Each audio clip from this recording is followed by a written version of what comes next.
मनुष्य के शरीर में 7 चक्र होते हैं। इन्हें सृष्टि की समस्त शक्तियों का केंद्र माना जाता है। मान्यता है कि इन चक्रों के इर्द गिर्द शरीर की ऊर्जा एकत्रित होती है। कुछ आदतों को नियंत्रित करके और ध्यान व योग की सहायता से इन चक्रों को जागृत किया जा सकता है। यदि ये चक्र एक बार जागृत हो जाएं, तो व्यक्ति के लिए कुछ भी असंभव नहीं रहता। मित्रों, आज की प्रस्तुति में विस्तार पूर्वक जानेंगे कि मनुष्य के अंदर 7 चक्र कौन कौन से हैं, इसका महत्व तथा प्रभाव क्या है और इसे कैसे जागृत किया जा सकता है। पहला है मूलाधार चक्र। यह चक्र रीढ़ की हड्डी के सबसे निचले हिस्से के आसपास होता है। इस चक्र को कुंडलिनी का मुख्य स्थान कहा जाता है। इसका एक और नाम भौम मंडल भी है। इसका बीजाक्षर लन है और यह चौकर तथा उगते हुए सूर्य के समान स्वर्ण वर्ण का होता है। भौतिक रूप से सुगंध और आरोग्य इसी चक्र से नियंत्रित होते हैं। आध्यात्मिक रूप से यह चक्र धर्म, अर्थ, काम और मोक्ष को नियंत्रण करता है। व्यक्ति के अंदर अत्यधिक भोग की इच्छा और आध्यात्मिक इच्छा इसी चक्र से आती है। जिनके जीवन में भोग, संभोग और निद्रा की प्रधानता है, उनकी ऊर्जा इसी चक्र के आसपास एकत्रित रहती है। मनुष्य तब तक पशुवत है जब तक कि वह इस चक्र में जी रहा है।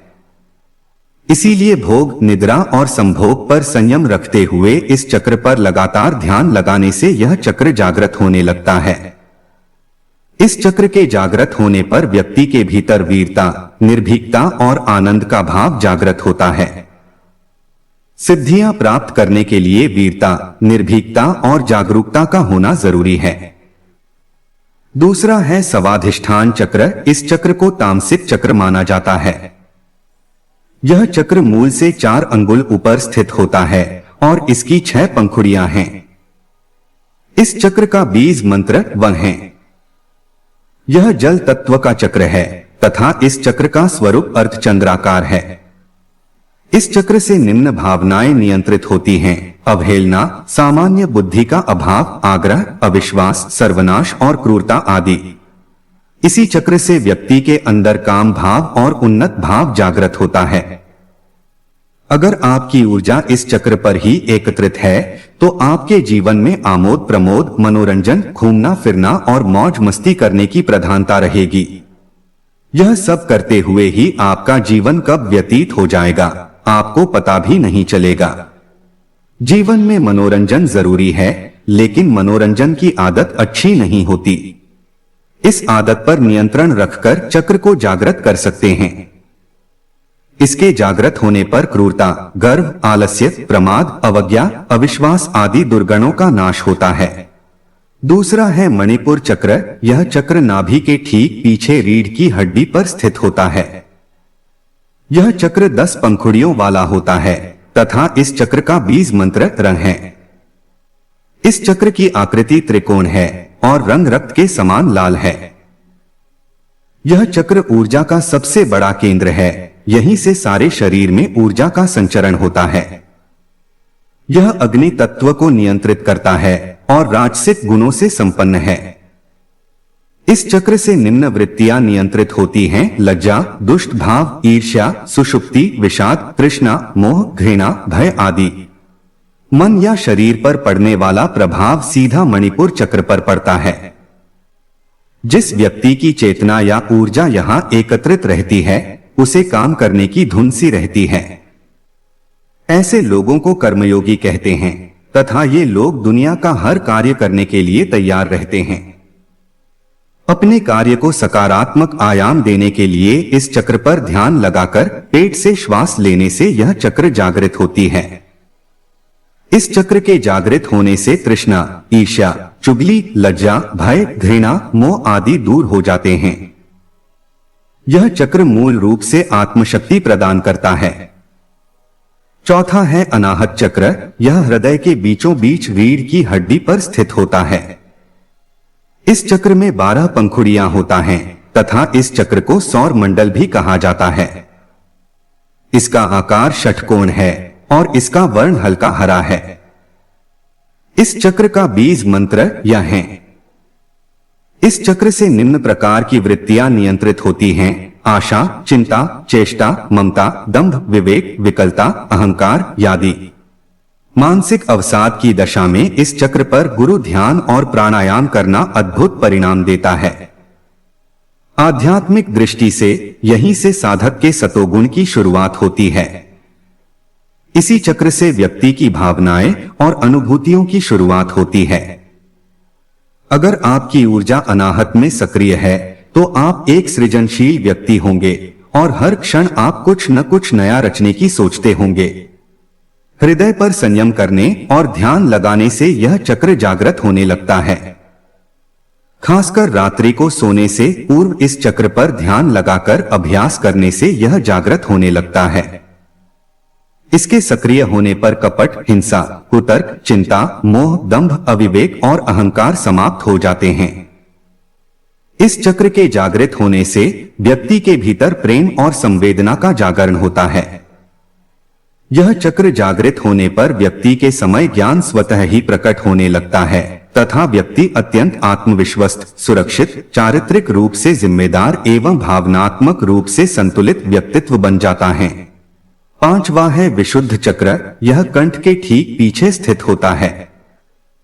यह चक्र बहुरंगा है और इसका कोई खास स्वरूप नहीं होता।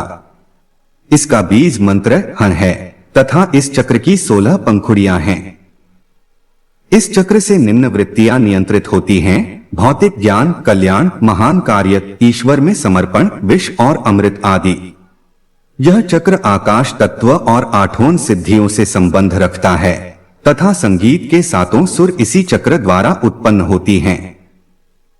कुंडली शक्ति का जागरण होने से जो ध्वनि आती है वह इसी चक्र से आती है। इस चक्र के गड़बड़ होने से वैज्ञानिक रूप से थायराइड जैसी समस्याएं और वाणी की विकृति पैदा होती है। यह चक्र और भी उच्चतम आध्यात्मिक अनुभूतियां देता है तथा सारी की सारी सिद्धियां इसी चक्र में पाई जाती हैं। सामान्य तौर पर यदि आपकी ऊर्जा इस चक्र के आसपास एकत्रित है तो आप अति शक्तिशाली होंगे। कंठ में संयम करने और ध्यान लगाने से यह चक्र जागृत होने लगता है। मनुष्य को इसके जागृत होने पर 16 कलाओं और 16 विभूतियों का ज्ञान हो जाता है।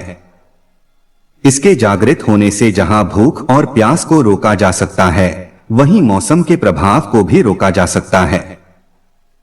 छठा चक्र है आज्ञा चक्र। यह दोनों भौहों के बीच स्थित में होता है। यह चक्र 2 पंखुड़ियों वाला होता है। एक पंखुड़ी काले रंग की है और दूसरी पंखुड़ी सफेद रंग की है।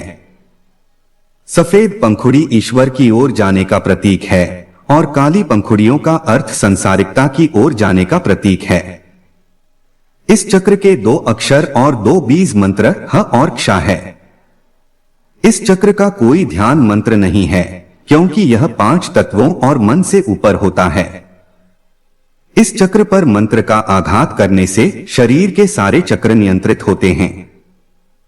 इस चक्र पर इड़ा, पिंगला और सुषुम्ना आकार खुल जाती हैं और मन मुक्त अवस्था में पहुंच जाता है। सामान्य तौर पर जिस व्यक्ति की ऊर्जा यहाँ ज्यादा सक्रिय होती है ऐसा व्यक्ति बौद्धिक रूप से संपन्न, संवेदनशील और तेज दिमाग का बन जाता है, लेकिन वह सब कुछ जानने के बावजूद मौन रहता है। भ्रिकुटी के मध्य ध्यान लगाते हुए साक्षी भाव में रहने से यह चक्र जागृत होने लगता है। यहाँ अपार शक्तियां और सिद्धियां निवास करती हैं। इस आज्ञा चक्र के जागरण होने से ये सभी शक्तियां जाग पड़ती हैं और व्यक्ति एक सिद्ध पुरुष बन जाता है। 7वां है सहस्रार चक्र। यह मस्तिष्क के सबसे ऊपरी हिस्से अर्थात जहां चोटी रखते हैं वहां पर स्थित होता है। यह सहस्त्र पंखुड़ियों वाला होता है और बिल्कुल उजले सफेद रंग का है। इस चक्र का न तो कोई ध्यान मंत्र है और न ही कोई बीज मंत्र। इस चक्र पर केवल गुरु का ध्यान किया जाता है। कुंडलिनी जब इस चक्र पर पहुंचती है तब जाकर वह साधना की पूर्णता पाती है और मुक्ति की अवस्था में आ जाती है। इसी स्थान को तंत्र में काशी कहा जाता है तथा इस स्थान पर सद्गुरु का ध्यान या कीर्तन करने से व्यक्ति के मुक्ति मोक्ष का मार्ग सहज हो जाता है। यदि व्यक्ति यम नियम का पालन करते हुए यहाँ तक पहुँच गया तो वह आनंदमय शरीर में स्थित हो जाता है। ऐसे व्यक्ति को संसार, संन्यास और सिद्धियों से कोई मतलब नहीं रहता।